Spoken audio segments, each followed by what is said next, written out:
Have you ever wondered why some people stay calm in the face of chaos, while others explode over a single word? What if I told you that your inner peace has never truly depended on anyone else? Not their actions, not their words, not even their attempts to hurt you. And what if, just maybe, every time you got angry, it was never really about them at all? Here's the truth most people never hear. No one has ever made you angry, not truly. All they've done is uncover parts of you that haven't healed yet. And for most people, life becomes a cycle of reaction, like emotional puppets, pulled by invisible strings they don't even realize exist. One negative comment, their whole day is ruined. One betrayal, it breaks their entire spirit. A misunderstanding, suddenly, it's an all-out war. But here's what the Stoics discovered long before modern psychology caught up. The world doesn't disturb you. You disturb yourself through how you interpret the world. And here's the powerful part. If you can shift that interpretation, if you can train your mind to see more clearly, to pause before reacting, and to choose your response consciously, then no one and nothing can rob you of your calm again. This episode isn't about running from conflict, it's about transcending it. It's about building an unshakable emotional foundation, one so solid that no insult cuts deep, no storm rattles you, and no person becomes the master of your emotions. Today, we're diving into 15 Stoic lessons that can help you reclaim your peace, not just in arguments, but with yourself, and even when life doesn't go your way. We start with something most people misunderstand entirely: anger. Where does anger really come from? Most believe it's caused by an external trigger, someone's betrayal, a lie, a harsh tone. But the Stoics knew better. Anger rarely has anything to do with what's actually happening on the surface. It's a reaction to an expectation being broken. It's a deeper emotional wound being touched. It's fear, disguised as fire. Seneca once wrote, "No man is more unhappy than he who never faces adversity, for he is not permitted to prove himself."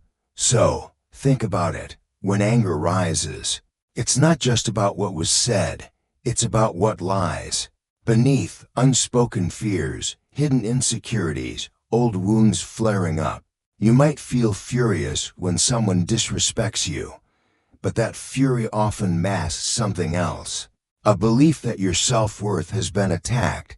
And here's the kicker: that belief is yours. No one gave it to you.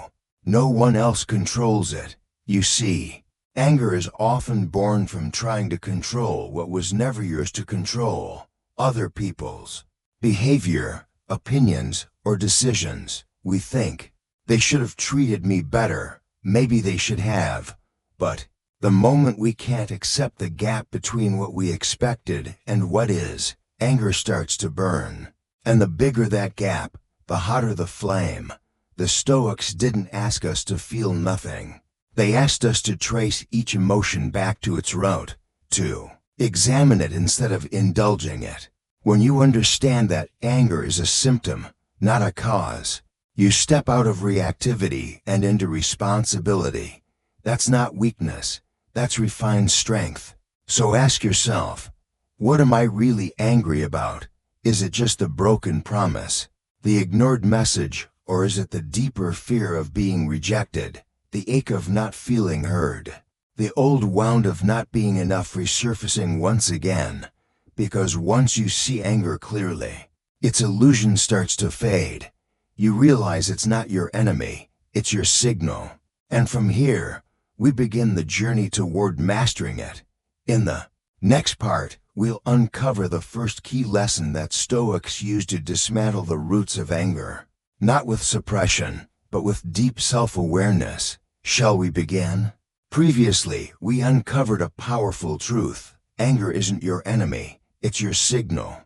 And when you respond to that signal with awareness instead of an emotional outburst, you're already halfway to mastery. Now, let's take that further. Because Here's the secret many never learn. You don't need to suppress your anger, but you also don't need to serve it. Once you understand where it comes from, you reclaim your control, calmly, quietly. Lesson 2, the power of silence. Let me ask you something. Have you ever regretted staying silent in a tense moment? Maybe, but how often have you regretted saying something in anger? Probably every time. We live in a world that praises sharp comebacks, brutal honesty, and the loudest voice in the room. In that noise, silence seems weak. But to the Stoics, silence wasn't a weakness. It was a weapon. It was clarity. It was self-mastery. Lao Tzu once said, "Silence is a source of great strength." The Stoics would have nodded in agreement, because silence, when chosen with intention, is not passive, it's active, it's tactical. It gives you a few golden seconds to separate the situation from your ego, to watch the fire fade before it burns everything down. You see, when anger flares up, your body always reacts first. Your heart races, muscles tighten, adrenaline floods your system. That's the moment most people snap, and sadly, it's also the moment they later regret most. The first words spoken in anger are often the ones we wish we could erase. That's where the Stoic mindset offers a powerful shift. Pause, breathe, let silence step in where anger can't help. In that pause, something sacred unfolds. You get to reclaim your clarity. You get to choose your response, the one thing that no one else can ever own. Seneca warned that anger is like a storm, sudden, blinding, and destructive. But storms always pass, and if you can be still while the storm rages, if you can remain rooted while others lose their footing, then you become unshakable. Picture this, you're in the middle of a heated exchange. Someone throws a verbal jab. Maybe they twist your words. Maybe they mock you. Every instinct inside you wants to react, to strike back. But you don't. You breathe. You remain still. You let their words fall into silence like stones into water. No ripples. And when you do choose to speak, if you choose to speak, your words are calm, measured, and precise. That's not passivity. That's power. Because silence isn't about swallowing your feelings. It's about timing. It's about choosing when, and if, a reply is even worth giving. Not every insult deserves your energy. Not every argument deserves your presence. Sometimes, the loudest statement is made by saying absolutely nothing at all. Your calm, your silence, your refusal to be pulled into chaos, that is your statement. That is your strength. So next time anger rises like a wave, don't try to win the moment. Win yourself. Wield silence like a sword, not to attack, but to protect what truly matters, your peace. Because the person who stays calm when everyone else is losing their cool, that's the person who holds the real power. Lesson 3 is next, and it might surprise you. It's about learning to laugh. Laugh at the things that once enraged you. Why? Because sometimes the real freedom lies not in fighting the problem, but in no longer seeing it as one. In our last lesson, we explored how silence can be a form of strength, a way to rise above chaos without being consumed by it. Now, let's talk about a tool that's just as powerful, but often overlooked. Laughter. Lesson 3. Laugh at problems. Don't take them too seriously. Life throws curveballs at everyone. It doesn't discriminate. Whether you're wise, spiritual, disciplined, or even emotionally aware, you'll still face setbacks, betrayals, and random moments of chaos. And if your instinct is to meet every challenge with tension, ego, or emotional fire, then you'll burn out long before the battle even ends. But laughter, that's a different kind of weapon. It's sharp, yet soft. It cuts through intensity, but never wounds. And no, it's not denial or pretending things are fine. It's not weakness either. Laughter is your refusal to be ruled by the absurdity of life. When you laugh at a problem, something fascinating happens. You shrink it. You take away its power. You strip it of the heavy drama it's trying to drag you into. And with just one laugh, even a quiet one, you're sending a powerful signal to your nervous system. This won't break me. The philosopher Nietzsche captured this idea beautifully when he said, "Perhaps I know best why it is man alone who laughs. He alone suffers so deeply that he had to invent laughter." That's not just poetry, it's deep truth. Laughter is a pressure valve for the human soul. It gives us breathing room in the middle of pain. It reminds us, even when life is hard, even when things hurt, we're still here. We still get to feel, to breathe, to choose how we respond. The Stoics weren't emotionless statues as some people think. They were observers of life, honest, sharp, and wise. They saw the messiness, the unfairness, the little annoyances, and they chose a higher path, not because they didn't feel, but because they refused to be ruled by their feelings. You see, seriousness feeds the ego, and when the ego takes over, every little challenge starts to feel like an attack. Every delay becomes personal. Every insult feels like war. But the moment you let go of that ego, when you smile at the ridiculousness of it all, you begin to float above the chaos. Imagine someone cuts you off in traffic. Your instinct might be to shout or curse. But what if instead you laughed? Not out of mockery, but out of perspective. Maybe they're having a terrible day. Maybe they're just unaware. But either way, why let their chaos cost you your peace? Or think back to a time when life didn't go your way. A rejection, a mistake, a missed opportunity. It stung back then. But now you might look back and laugh, because what felt like a painful ending turned out to be a new direction. That's the quiet gift of laughter. It doesn't erase the problem, but it does remove its grip on you. It shifts your energy from reaction to reflection. It breaks the emotional cycle most people are trapped in, and frees you to move forward with clarity. So here's a challenge. Next time frustration rises like a wave, pause, take a breath, and smile. Even if it feels awkward at first, let that smile say, "This too shall pass," because it will. It always does. And maybe you don't need to win this one. Maybe you don't need to prove anything. Maybe the most powerful thing you can do, the most stoic thing, is to laugh, learn, and keep walking.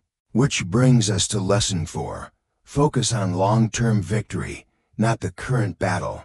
Because what's the point of winning the argument if it costs you your peace? Let's explore. In the last part, we explored how the real strength sometimes lies not in fighting harder, but in letting go, in laughing, learning, and moving on. Now let's take that perspective one step deeper. Lesson 4. Focus on long-term victory, not the current battle. True victory isn't about winning arguments or proving a point. It's about becoming the kind of person who doesn't need to. The kind of person who values growth more than ego, who chooses to walk away, not because they're weak, but because they're wise.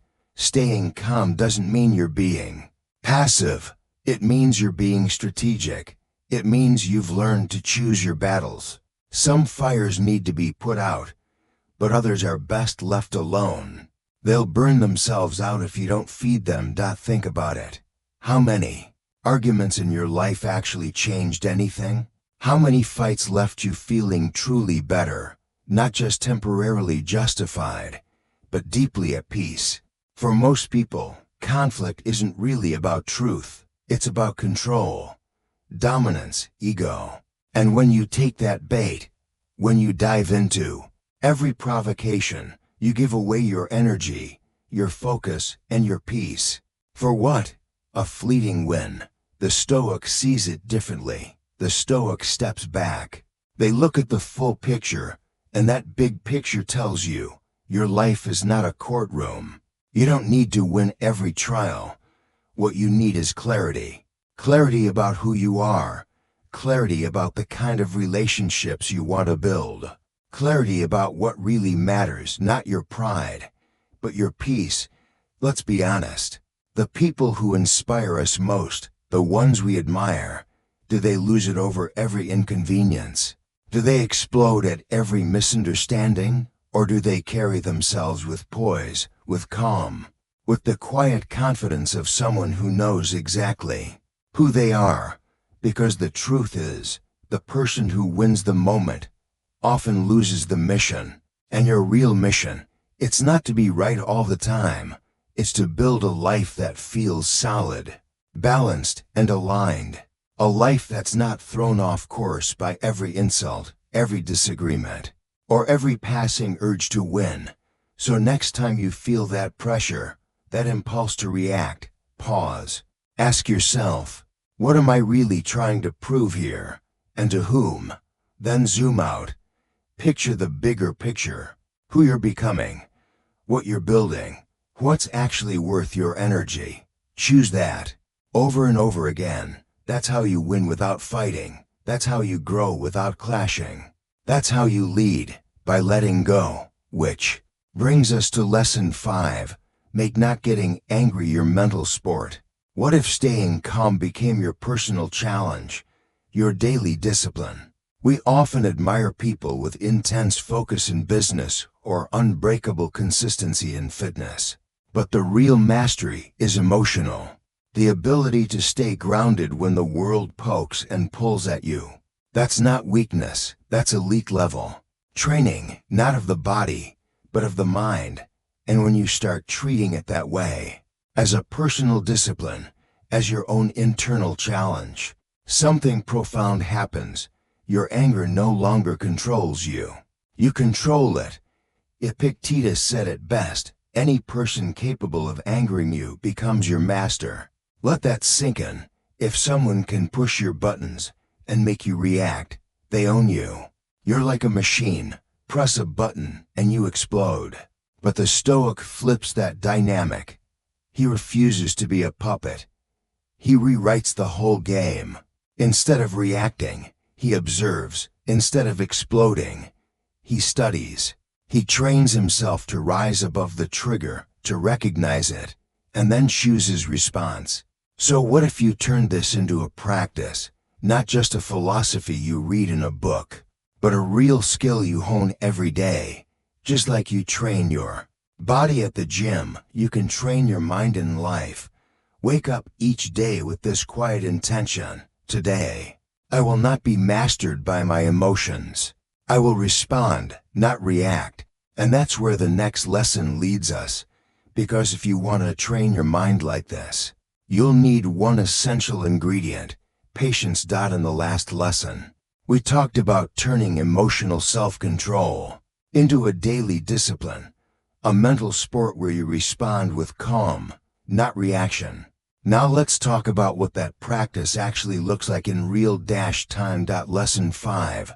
I will pause, breathe, and remain still. This is your mantra. This is your anchor.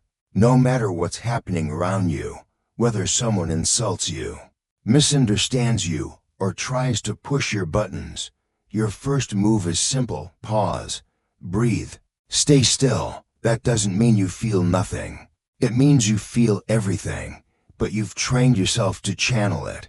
You no longer use your emotions as ammunition. Instead, you turn them into information. You recognize the moment. I'm feeling triggered right now. You observe yourself with honesty. This is usually when I would raise my voice or shut down completely. But not today. Today, you stay in control. And let's be real, it's hard. Especially when someone is being unfair, manipulative, dismissive, or outright cruel. But that's the test. It's easy to be calm when things are easy. The real power, it shows up when it's justified to be angry. And you still choose peace. Every time you make that choice, Every time you walk away from an argument, every time you breathe through the urge to lash out, you're building mental muscle, quiet strength, self-respect. It's not a public when no one claps, but you feel it in your chest, in your spine, in your sense of self. You leave that moment with your integrity intact, untouchable. So make it a game. Count the times you don't react. Feel the pride in letting things pass through you instead of into you.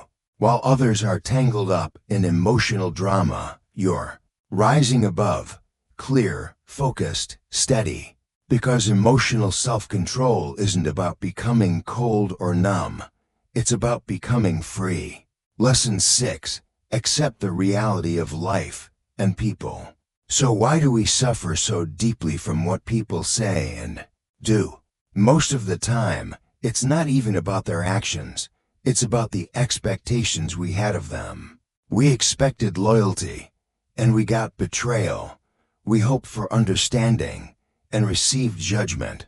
We wanted consistency, and were met with confusion. But the deeper pain isn't always their behavior.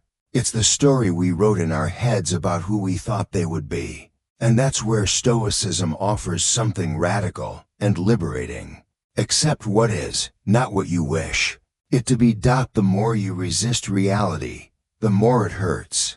It's like trying to stop a rushing river with your bare hands. You exhaust yourself. But the moment you release that resistance, when you allow life to be what it is, you discover a different kind of peace, not because the world changed, but because you did. Socrates once said, "Be kind, for everyone you meet is fighting a hard battle." That includes the people who annoy you, ignore you, or even hurt you. Behind their behavior is often confusion, fear, or pain. The same things you've battled yourself. This isn't about justifying harmful actions. It's about understanding the limits of human nature. People can only operate from the level of awareness they've reached. And truth be told, many haven't reached very far. So what happens when you stop expecting people to always do the right thing?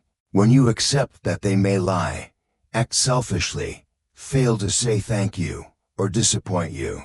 At first, that idea may feel a little cold, but if you sit with it, if you really let it settle, you'll feel the warmth of freedom. Because when you no longer need others to act a certain way for you to be okay, you take your power back. You're no longer at the mercy of their moods or mistakes. Acceptance isn't giving up. It's not indifference. It's peace with reality. It's the wisdom to stop trying to control what was never yours to control. You can't force someone to apologize. You can't make them see your worth. You can't control how they receive your truth. But you can control whether you let it poison you. You can decide whether you carry it like a weight that was never meant to be yours. And in that choice, you begin to heal. Up next, we'll explore one of the most powerful tools to protect that inner peace, detachment, and why letting go doesn't mean giving up. Previously, we explored the quiet strength that comes from acceptance, not as surrender, but as a shift in power, a shift from forcing outcomes to flowing with truth. And now we go deeper into that mindset. Acceptance doesn't weaken you, it liberates you. When you stop trying to control everything, when you release the need to fix, to change, to seek closure from those who never gave you clarity, you don't become passive, you become wise. You stop wasting your precious energy on people who don't want to grow. You stop chasing explanations that never come. Instead, your focus turns inward. Quietly, steadily, you grow in silence. You walk in peace. This isn't about giving up. It's about waking up to what life actually is, not what you hoped it would be. The Stoic doesn't ignore reality. He stares it straight in the eye, and still, he chooses courage. Still, he chooses kindness. Not because others deserve it, but because he does. Because his peace isn't conditional. It's not reactive. It's chosen. So pause and ask yourself, Where am I still fighting reality? Where am I still waiting for others to be different so I can feel better? And more importantly, what would happen if I stopped? You'd find something more powerful than calm. You'd find center, that stable place inside you that doesn't rise and fall with someone else's chaos. Because once you stop resisting, you finally begin to live on your own terms. Lesson 7. Don't take things personally. Now let's get brutally honest. How much of your emotional pain comes from taking things personally? A cold tone in someone's voice, a message left on read, a look you didn't understand, a betrayal you never saw coming. Your mind fills in the blanks. Was it something I did? Something I said? You start believing that if someone is distant, dismissive, or cold, it must be about you. Maybe you weren't enough. Maybe you were too much. You replay the moment again and again, molding someone else's behavior into your identity. But the Stoic refuses to carry that burden, because the Stoic knows something life-changing. Most of what people say and do has nothing to do with you. It's about them, their perceptions, their story, their wounds, their fear. And when you finally live from that truth, life gets quieter, cleaner, lighter. You stop collecting emotional arrows that were never even aimed at you. And even if they were, you stop letting them pierce your peace. Don Miguel Ruiz captured it perfectly. Nothing others do is because of you. That doesn't mean your actions don't matter. It means people experience you through their own filter. You might show up with love, and someone still calls you cold. You might speak truth, and someone still labels you cruel. You might give everything, and someone still says it wasn't enough. That's not your failure, that's their filter. When you take things personally, you make yourself a prisoner of other people's perceptions. One offhand comment ruins your entire day. One silence keeps you up all night. One rejection makes you question your worth. But here's the truth you've been waiting for. You were never meant to carry that weight. You are not the center of everyone's universe. And that's actually a gift, because it means you're free. Free to interpret things differently. Free to let things pass. Free to return to your truth before absorbing someone else's projection. So the next time you're tempted to internalize someone's behavior, stop. Ask yourself, what else could this mean? What if this isn't about me at all? And then go deeper. Even if it is, does it define me? Because once you stop making everything personal, you stop giving away the keys to your peace. You stop handing control of your self-worth to everyone who walks by. And in that space of stillness, of sovereignty, comes the next lesson. Detach from outcomes and learn the freedom of letting go. In the last lesson, we uncovered the freedom that comes when you stop taking things personally. When you no longer let strangers track mud across your self-worth. You become grounded in who you are, not in how others respond. That's Stoic strength, owning your actions while releasing the weight of other people's reactions. So hold your center, let the storm pass, because not every situation deserves your heart. Not every opinion deserves a place in your mind. And not every moment needs to be understood, explained, or dissected. Some things are better left unclaimed. Now let's talk about one of the biggest illusions we fall for. Lesson 8. Anger never solves anything. Have you ever noticed how anger shows up like a false friend? It whispers promises of power, that surge of fire in your chest, that sharpness in your words, that momentary feeling of control. It makes you feel strong, right up until it leaves you hollow. And when the fire burns out, what are you left with? Fractured trust, words you can't take back, silence where there used to be connection. Anger often arrives like a storm, loud, dramatic, full of motion, but once it passes, it rarely leaves anything better behind. It might feel like strength in the moment, but it almost never builds anything lasting. Instead of constructing bridges, it scorches them. Seneca warned us centuries ago with painful clarity. Anger is an acid that does more harm to the vessel in which it is stored than to anything on which it is poured. That's the Stoic truth. In a single line, anger doesn't just hurt the person it's aimed at, it corrodes you. It lingers in your body. It plays scenes on a loop in your mind. It eats away at your peace long after the moment has passed. And the worst part, most of the time, anger fixes nothing. Yelling doesn't bring understanding. Raising your voice doesn't solve the issue. The problem doesn't disappear. It just gets murkier. So why do we still reach for anger? Why does it feel so instinctive? Because it's easy, it's primal. When we feel helpless, powerless, or hurt, anger gives us a feeling of doing something. But Stoicism invites us to do something much harder and far more powerful. Pause, reflect, and choose a better path. The Stoic path doesn't deny emotion. It masters it. It doesn't explode. It examines. It sees anger not as power, but as a test, a moment to stay still when your body wants to surge, a chance to become stronger, not louder. Think of the people you truly admire, the ones whose presence calms a room instead of lighting a fuse. Are they easily provoked? Do they lose control when challenged? Or do they respond with quiet clarity, with presence, with a sense of knowing who they are? That's who you become when you internalize this lesson. Anger doesn't build, it burns. So next time it rises, don't suppress it. Disarm it. Ask it, what do you really want? What is my peace worth right now? Because the truth is this: no one can take your power unless you hand it over in a moment of heat. Choose calm. Choose clarity. Choose you. And every time you do, you build a life that doesn't collapse under pressure. A life with emotional architecture designed to withstand storms. Up next, Lesson 9.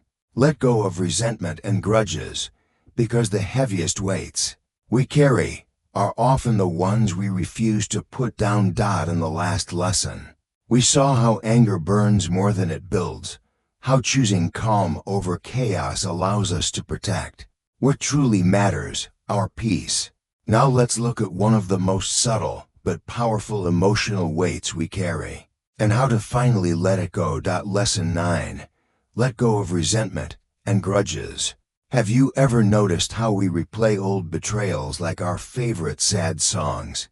How we talk about forgiveness, yet certain names still make our chest tighten, our jaw clench, our mood darken. We tell ourselves that holding on keeps us safe, as if remembering the wound will somehow shield us from being hurt again.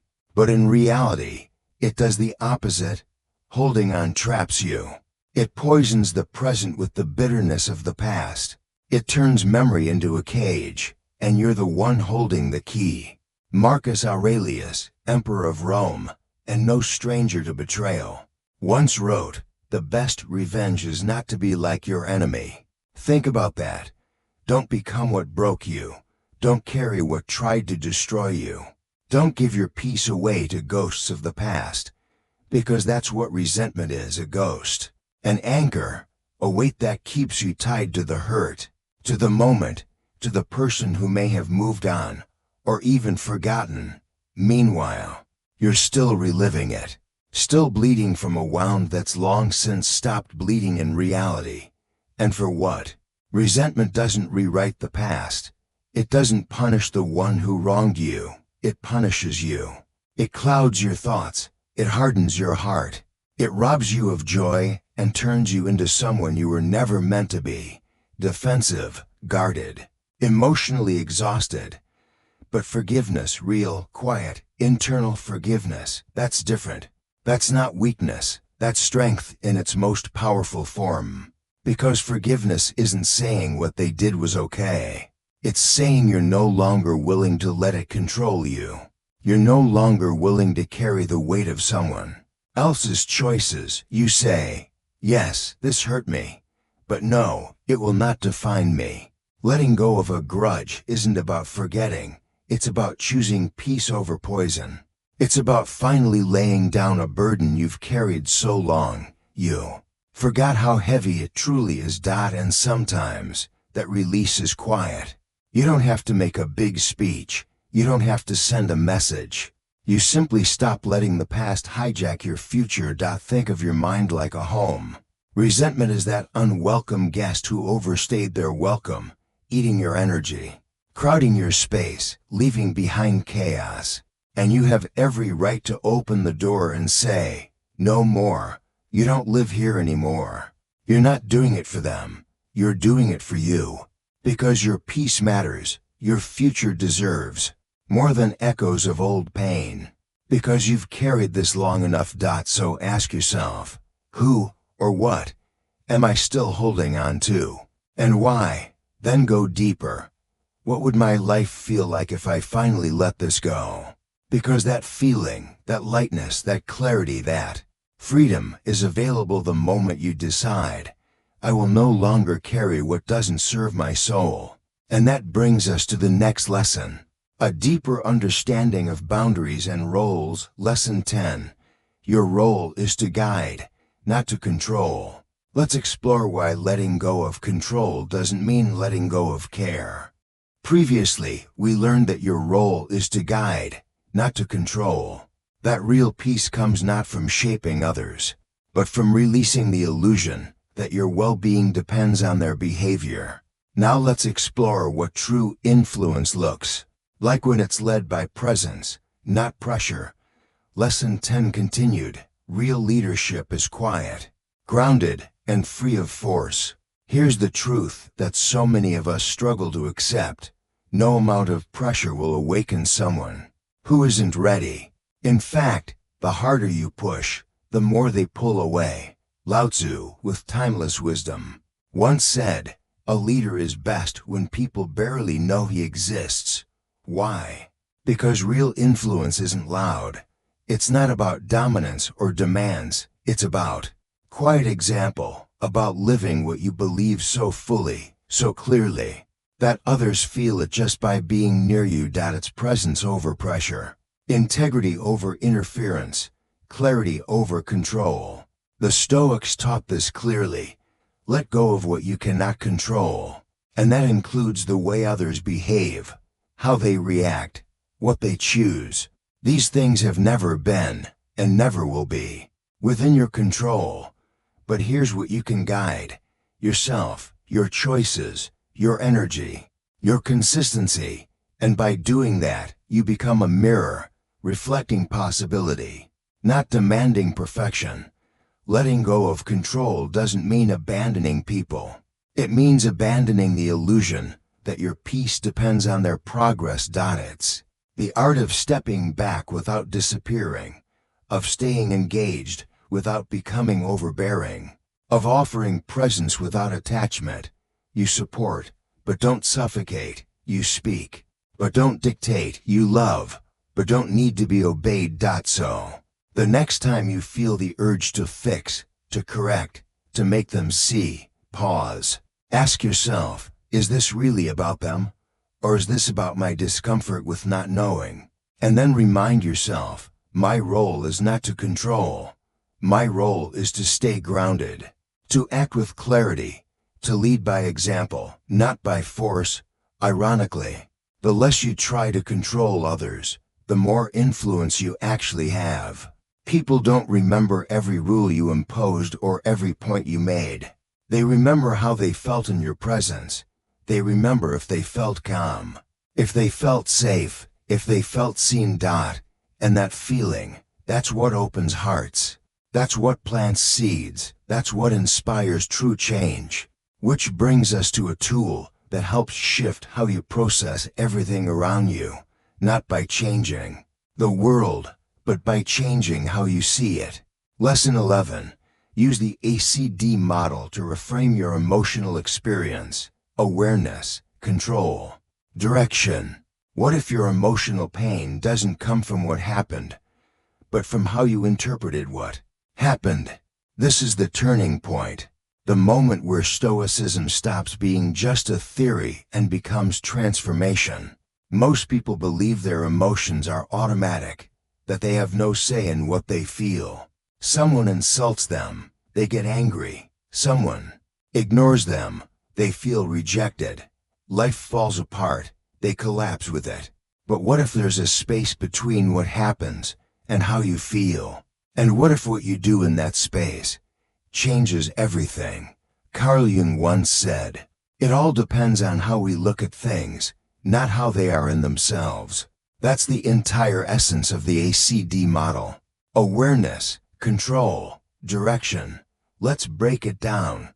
Awareness is step one. You feel the tension rise, maybe in your chest, in your jaw, or in the story forming in your mind. They disrespected me. I'm always overlooked. This always happens to me. But the moment you notice that story, you create space, and in that space, you get to choose. Next comes control, not of the situation, but of your inner lens. You can't stop someone from being rude. You can't stop challenges from showing up, but you can shift the way you view it. You ask, what else could this mean? Is this really about me, or is this just familiar pain being triggered? And finally, direction, where you take that new awareness and control, and you point it somewhere powerful. Instead of spiraling into anger or shutting down, you redirect that energy toward patience, perspective, growth, because that space between stimulus and response, that's where your freedom lives. And in the next part, we'll explore how mastering that space leads to something even deeper, emotional resilience, and how to bend without breaking.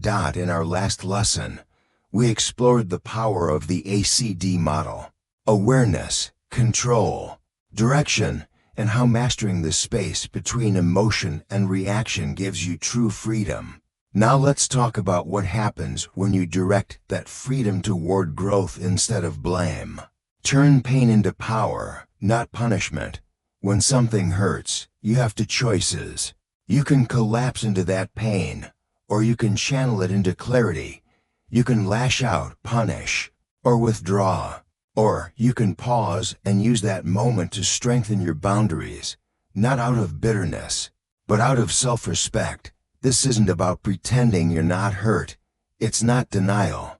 It's emotional alchemy, the art of transforming even painful experiences into wisdom, calm, and deeper inner strength. You take the raw, jagged material of your human experience, even the parts you didn't ask for, and reshape it.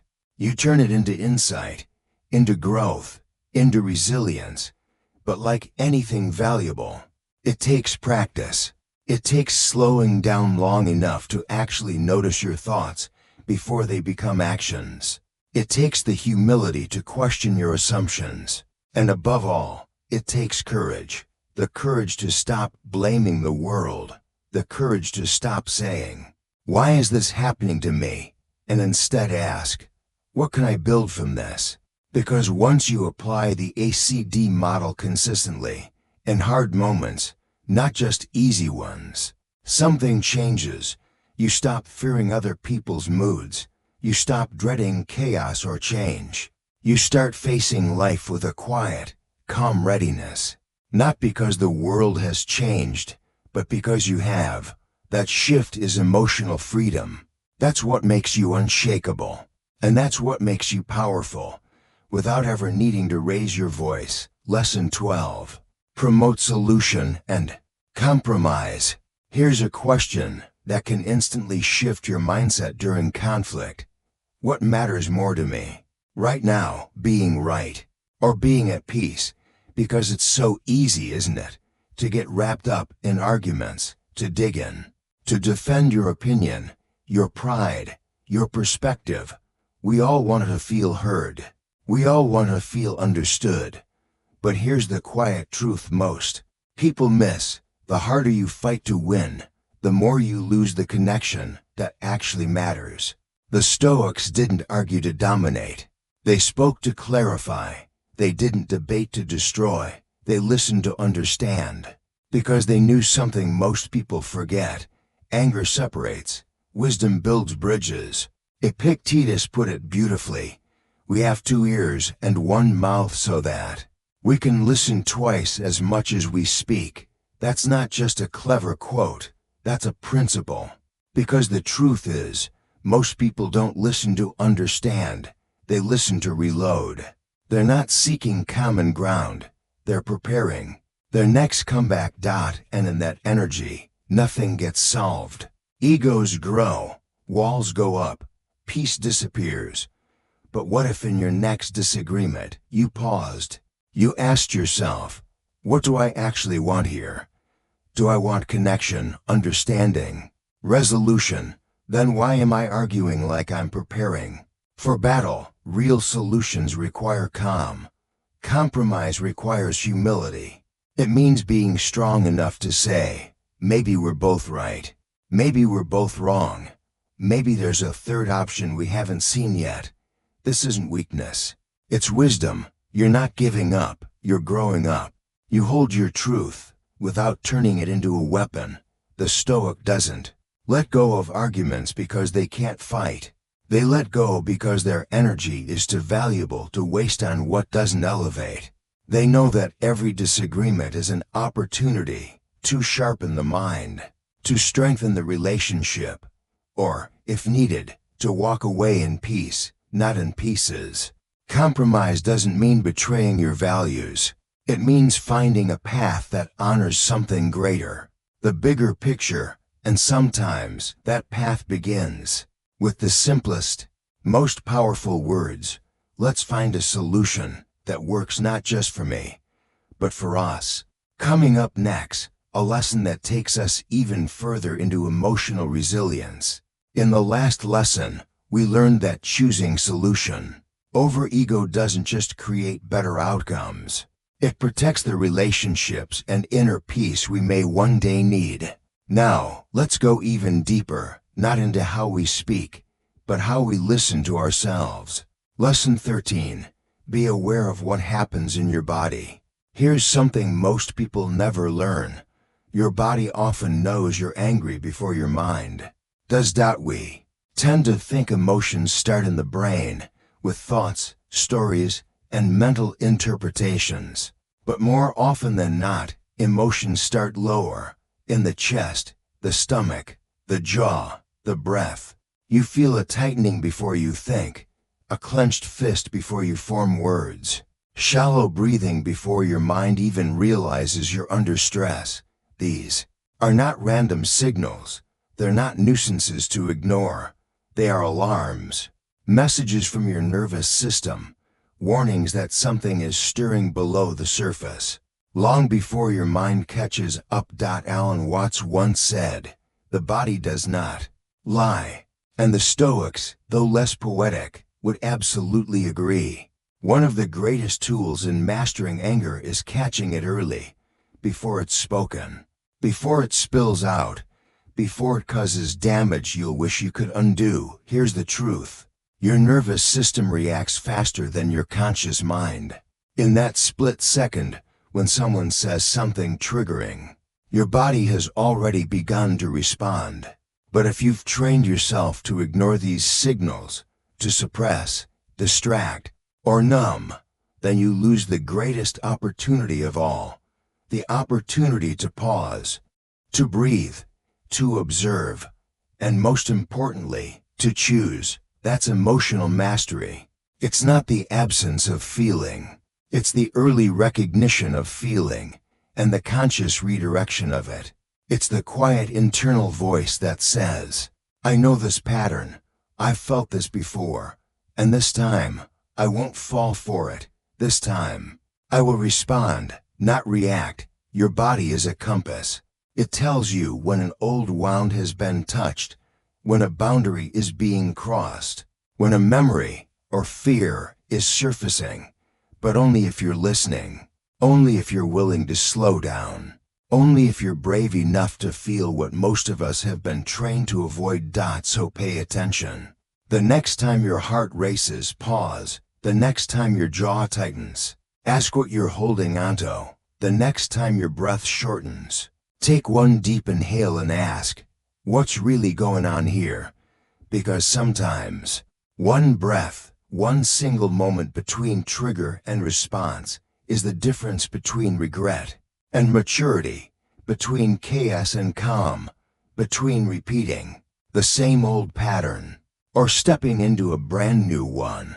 Stoicism isn't about being detached from your body. It's about being deeply in tune with it, using its wisdom as your early warning system, your internal guide to ground yourself before the emotional storm hits. So train yourself, not just to listen to others, not just to quiet your thoughts, but to hear what your nervous system is telling you, in tension, in breath, in sensation.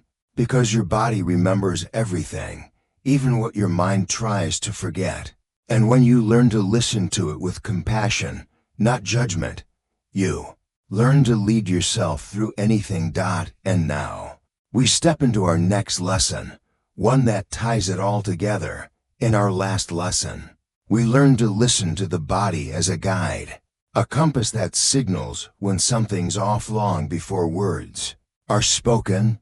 Now, with that same awareness, we shift to something equally vital, protecting your emotional energy. Lesson 14.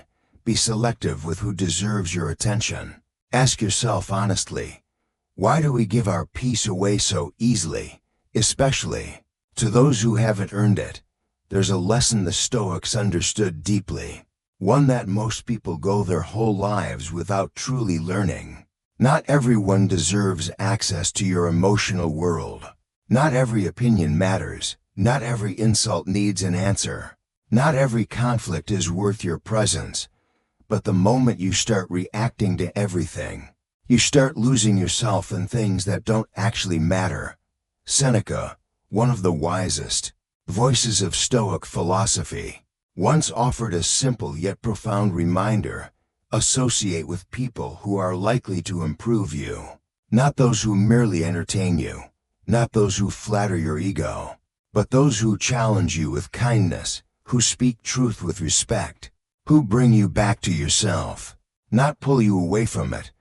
Because every comment you reply to, every argument you get pulled into, every ounce of attention you give, it's a transaction. You are trading your clarity, your time, your presence. So here's the question: is it a worthy trade? Does the stranger who insults you online deserve your energy? Does that drama-loving co-worker deserve access to your calm? Does the reckless driver cutting you off in traffic really get to dictate your entire mood?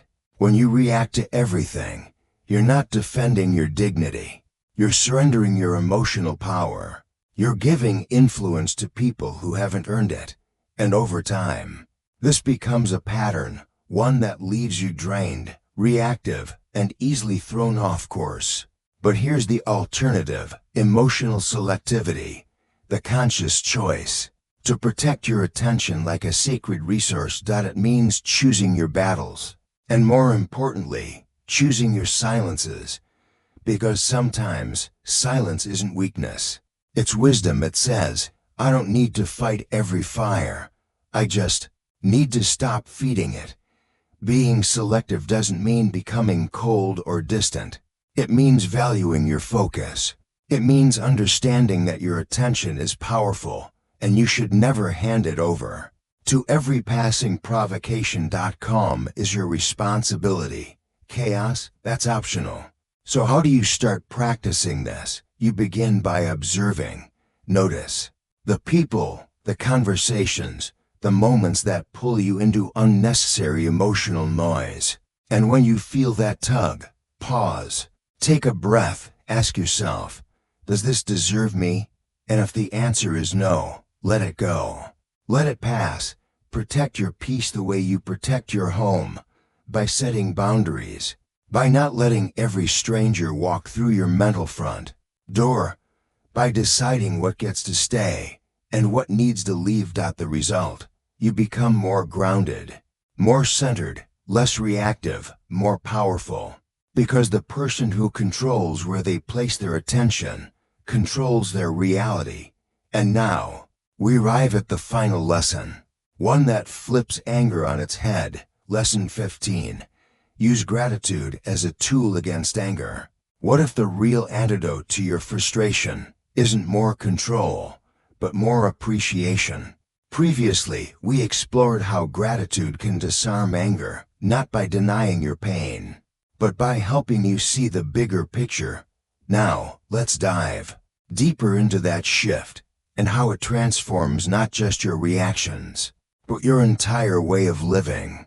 Marcus Aurelius said it best: fix your attention on the finest and best that you have, and imagine how much you'd long for these if they weren't in your possession. That's the Stoic way. Not blind optimism, not fake smiles, but the discipline of appreciation, the mental muscle of focusing on what remains, even when everything feels like it's falling apart. Because here's what anger does: it narrows your vision. It creates a tunnel, and in that tunnel there's only one thing: the offense, the disrespect, the thing that feels unfair. But gratitude, that's what opens the tunnel. It reminds you, you are more than this moment. Life is more than this conflict. And when you shift your focus, even for a breath, something inside you shifts too. Not because the world has changed, but because you have. Try this the next time anger starts to rise. Pause. Name 3 things you're grateful for right now. Not to escape the moment, but to reclaim your perspective. Maybe it's your health, a loyal friend, the breath in your lungs, and with it, the opportunity to pause instead of react. This isn't a trick, it's a tool, one that turns anger into awareness, that transforms reactivity into reflection. And here's the deeper truth: anger often arises not just from pain, but from entitlement, from assuming things should go our way, that people should behave a certain way, that life owes us something. But gratitude humbles you, not in punishment, but in clarity. It stops you from asking, why is this happening to me? And instead invites a better question: what can I still learn, still value, still protect, even here? This isn't about pretending anger doesn't exist. It's about giving it context. It's saying, yes, this hurt, but it's not everything, because peace isn't the absence of conflict. It's the presence of perspective, and gratitude gives you that instantly, quietly, powerfully. Let it be your reset button, your inner compass, your shield in the chaos. Because in a world constantly trying to hijack your attention and stir your emotions, the calmest person isn't the one who avoids pain. It's the one who can still see beauty through it. And once you learn to do that, not occasionally, but consistently, intentionally, your anger begins to lose its grip, and your spirit rises, untouched. So now, you've seen it. The truth that most people never face. Your calm was never about the world around you. It was always about the world within you. Every outburst, every lost temper, every word you wish you could take back, it all came from giving your power away, moment by moment, to people and situations that didn't deserve to hold it. But that ends now. Because once you begin to apply these Stoic lessons, not just admire them, not just agree with them, but live them, you start reclaiming something sacred. You begin to understand, peace isn't weakness, it's not softness, it's not silence born from fear. It's strength, the kind that doesn't need to shout. It stands unshaken, it stands whole. You don't need to win every argument. You don't need to prove your worth. You don't need to fix everyone or everything. You only need to master one space, the space between stimulus and response, because that is where your life is shaped. And yes, you'll stumble, you'll forget, you'll react in moments you swore you'd stay calm. But that's not failure, that's training. Every moment is another rep. Every challenge is another chance to choose stillness over noise, wisdom over ego, direction over reaction. And that is the path to real power. Coming up next, let's wrap this journey with a closing that reinforces your calm not as a destination, but as a daily choice.